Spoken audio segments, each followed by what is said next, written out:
Bienvenidos estudiantes a este video explicativo de la elaboración de la fase 3. En un primer momento vamos a retomar lo que se realizó en el trabajo previo con el fin de poder conectar con lo que hay que realizar para esta fase. En la anterior actividad ustedes escogieron una familia con la cual van a trabajar el resto del curso.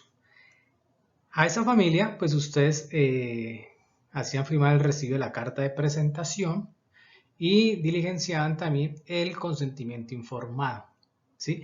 Con el fin de que la familia comprendiera qué es lo que se va a realizar en el curso y para que pudiéramos tener la autorización para las evidencias posteriores que se van a necesitar. A esa familia, pues ustedes le aplicaron o hicieron un diagnóstico, lo cual implicaba pues realizar el genograma, el ecomapa y el perfil de vulnerabilidad y generatividad, ¿sí? Herramientas que les van a permitir a ustedes profundizar sobre el diagnóstico familiar y que en últimas terminan siendo muy importantes para su trabajo como profesional. Una vez ustedes aplicaran las tres herramientas vistas, ustedes sintetizaban esto en un informe diagnóstico donde pues se colocaba la imagen de la herramienta y se hacía un análisis de la misma para al final, ¿sí?, hacer un resumen de esos datos donde se espera pues que haya una congruencia en los hallazgos que se encuentran en cada una de las herramientas, ¿sí?, o si no, cómo se complementan cada una de ellas. Es de aclarar hasta aquí, ¿no es cierto?, que ustedes una vez hayan hecho eso, pues ya tienen los elementos para seguir en la fase actual que vamos a trabajar ahorita, que es la fase 3.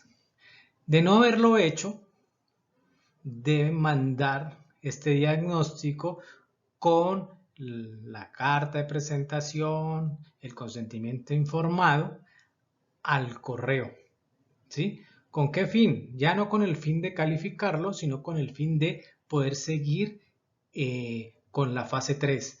Porque si ustedes no tienen la fase 2, es imposible seguir avanzando en el curso. Entonces, en caso de que no lo hayan entregado, pues deben entregarlos, eso sí, sin ninguna calificación, pero les daría el requisito para seguir y continuar con el curso. Ya en la fase 3, en lo que nos pide esta actividad, entonces lo primero que hay que hacer, ¿qué es? Es definir grupalmente el factor eje para crear la propuesta de acción psicosocial, ¿sí? Por lo cual se escogerán el parámetro que más se repite en los informes realizados.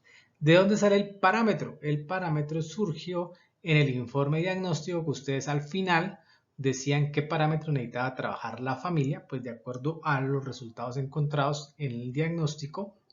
Y ese resultado pues es el que les va a servir a ustedes para a realizar esta primera actividad. Entonces,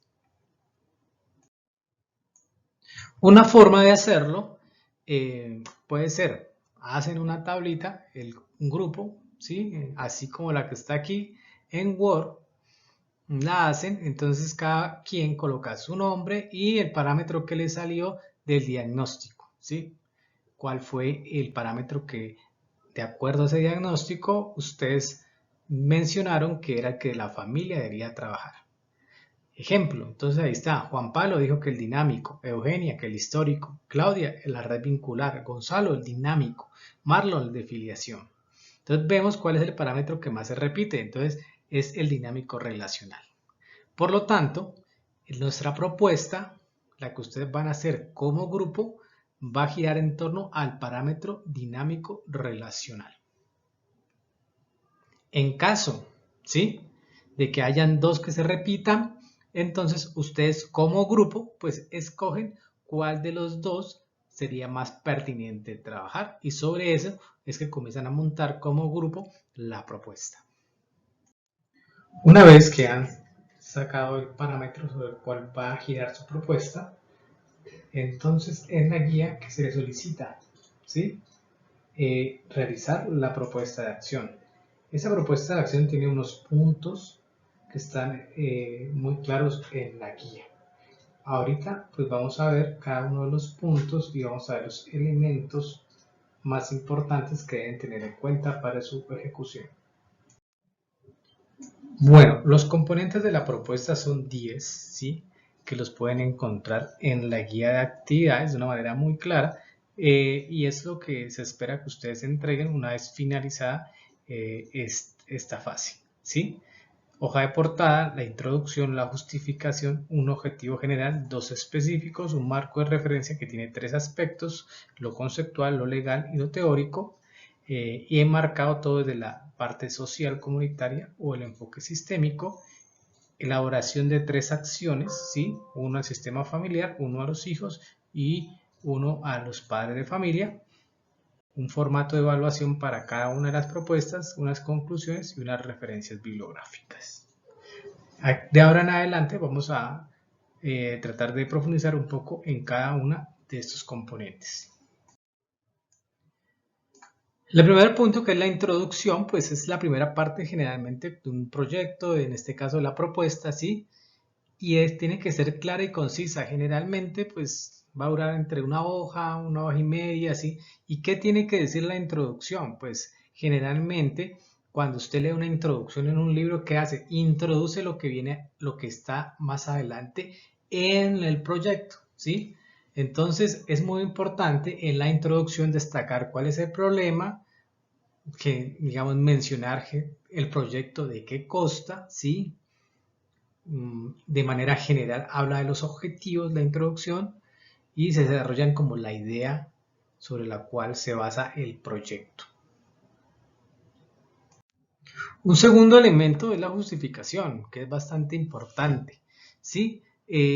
¿Por qué? La justificación realmente nos dice por qué es importante hacer un proyecto, ¿sí? ¿Por qué es importante en este caso, sí? Aplicar una acción psicosocial. Generalmente entonces la justificación responde a estas preguntas: ¿por qué se va a hacer? ¿Qué problemática resuelve? ¿Para qué se va a hacer? ¿Y a quiénes va a beneficiar? Esto no es que ustedes vayan a colocar las preguntas y las van a ir respondiendo, sino que en la medida que uno lee el texto se va dando cuenta que estas preguntas son resueltas, ¿sí? No hay un orden lógico, pero sí hay una coherencia, digamos. Entonces, y no están las preguntas concretas, ¿qué se va a hacer? Y respondo no. A lo largo, como ustedes van estructurando su texto, pues uno se va dando cuenta que esas preguntas son resueltas, ¿sí? Se llega, digamos, se justifica en realidad por qué es importante hacer este proyecto.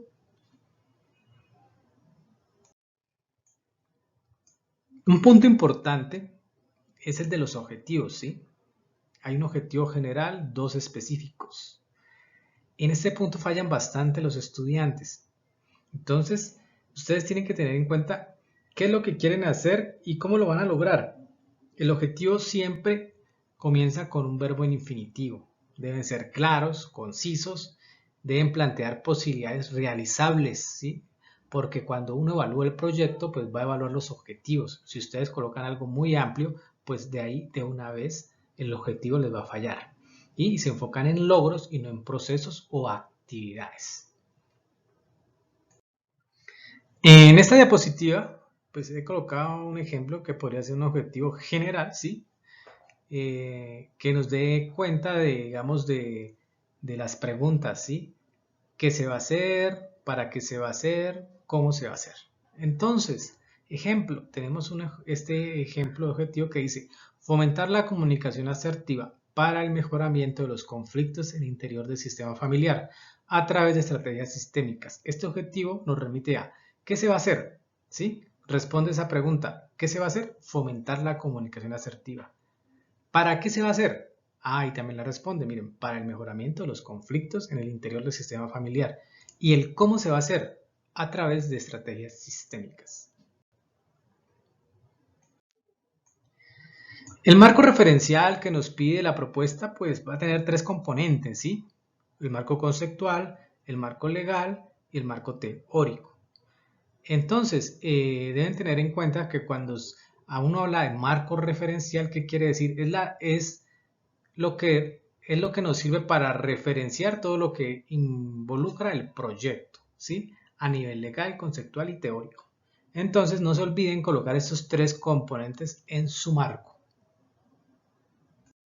Es importante que tengan en cuenta que el marco teórico y conceptual también va a girar en torno a la psicología social, la psicología comunitaria, el enfoque sistémico. Es por eso que es importante que no vayan a colocar marcos que desde el psicoanálisis, desde el cognitivo-conductual, ¿sí? Esos marcos no son válidos. Entonces es importante que gire en torno a estos, digamos, áreas o enfoques de la psicología. Aquí les coloqué un ejemplo de cómo se estructura un marco teórico. Un marco teórico se estructura desde el esquema, digamos, más amplio, que en este caso, digamos, sería el enfoque sistémico. Después, dentro del enfoque sistémico, pues tenemos el ciclo vital familiar. Dentro del ciclo vital familiar ya hablamos del conflicto familiar. Del conflicto familiar hablamos de la comunicación y dentro de comunicación, tipos de comunicación. Este sería, como digamos, un marco teórico de una propuesta que estaría orientada a trabajar la comunicación y los tipos de comunicación familiar.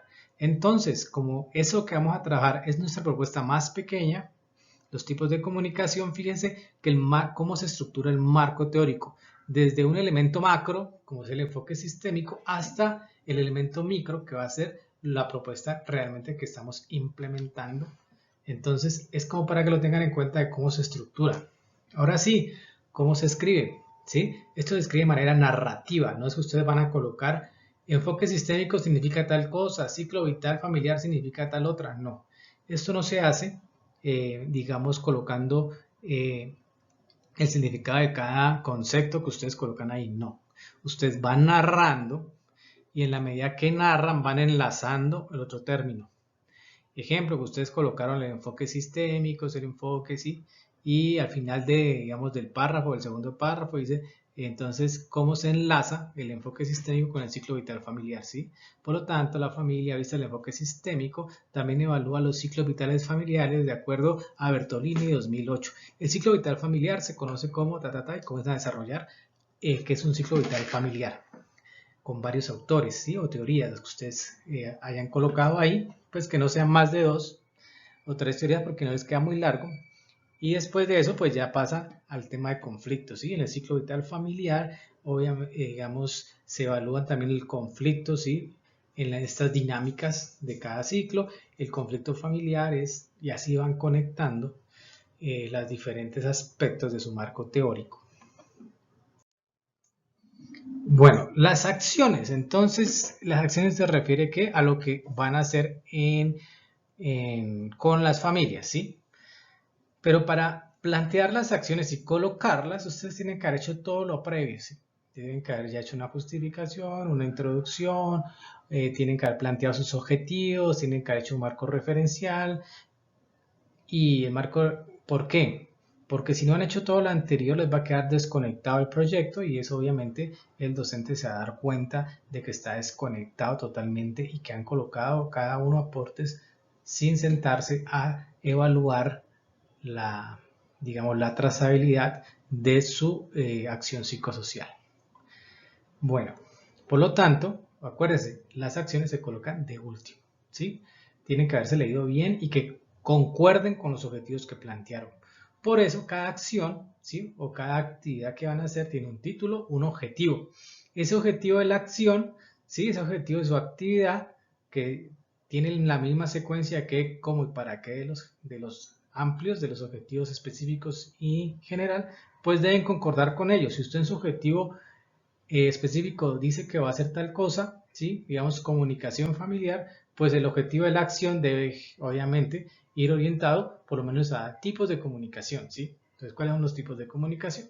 Debe estar trazable, quiere decir que no puede decir que si usted en el objetivo específico va a hablar de comunicación, me dice que en las acciones va a hablar de las emociones, ¿sí? O que no sería algo lógico. Entonces, por lo menos, debe ser muy trazable. La metodología de las acciones. La metodología es mirar el paso a paso. ¿Qué quiere decir el paso a paso? ¿Cómo lo van a hacer? ¿Sí? ¿Cómo se planteó esa actividad? Debe ser muy clara, ¿sí? Debe decir qué van a hacer, qué van a hacer primero, qué van a hacer de segundo, qué van a hacer de tercero, ¿sí? Deben contar su actividad. Ahí se pueden gastar unas buenas líneas para escribir su actividad, cómo la van a hacer, ¿sí? A pesar de que debe ser concreta, pero sí tiene que ser muy clara. Recursos y materiales, las fechas y las referencias, pues si sacaron, ¿de dónde sacaron eso? Si lo sacaron, si lo construyeron ustedes, que es lo mejor que lo construyan de acuerdo a lo que ya evaluaron, les sugiero que la aprendan a construir una actividad, ¿sí? Esa es como la mejor manera de aprender. Por último, pues tenemos el formato de evaluación. El formato de evaluación, pues cada actividad debe estar con un formato que ustedes van a evaluar. Aquí les coloqué dos ejemplos de formatos diferentes, realmente. Un formato, ¿sí? Donde uno evalúa aspectos de la actividad. Obviamente tienen que evaluar los aspectos que ustedes quieren lograr con la actividad, ¿sí? Si su objetivo es mejorar, digamos en este caso, en la comunicación familiar, pues las actividades tienen que estar, las preguntas del formato de evaluación, pues tienen que ir a responder realmente lo que se buscó sobre la comunicación familiar en esos componentes, ¿sí? Todo tiene que estar bien hilado, ¿sí? Hasta el formato de evaluación, no pueden comenzar a preguntar otras cosas. Entonces, aquí les coloqué dos ejemplos diferentes, una que tiene sí, coloca el aspecto de evaluar, sí, no, no aplica, y unos comentarios, ¿sí? Tiene dos componentes, cuantitativos y cualitativos, y una típica que dice muy bueno, sí, que es un tipo más escala Likert, que ustedes también pueden hacer, colocan las preguntas y que las personas pues se ubiquen en uno de esas respuestas, ¿sí? Y hay más, entonces pues la idea es que ustedes puedan desarrollar su formato de evaluación sobre cada actividad, ¿sí? Lo que se va a tener en cuenta es que las preguntas que están ahí estén relacionadas con el tema que ustedes dieron en la actividad y que esa actividad que ustedes dieron dé cuenta de los objetivos y el marco teórico que ustedes plantearon. Entonces, para que lo tengan muy en cuenta. Bueno, no siendo más, espero haber podido aclarar algunas dudas e inquietudes con este video de los diferentes aspectos que se están solicitando del trabajo en esta fase 3 y recordarles pues que hagan el trabajo con tiempo. Este trabajo es largo, ¿sí? Tiene su duración y como se dan cuenta pues se evalúa que sea muy trazable todo, ¿sí? Que todo concuerde, o sea, no se trata de colocar aportes al final desconectados de lo que ya han venido realizando sus otros compañeros, sino que se pongan de acuerdo para hacer un trabajo coherente y que concuerde con todo el proceso de ejecución y elaboración de un proyecto. No siendo más, pues me despido de ustedes y cualquier duda o inquietud, pues por los diferentes medios de comunicación, con mucho gusto los estaré atendiendo. Que pasen un feliz día.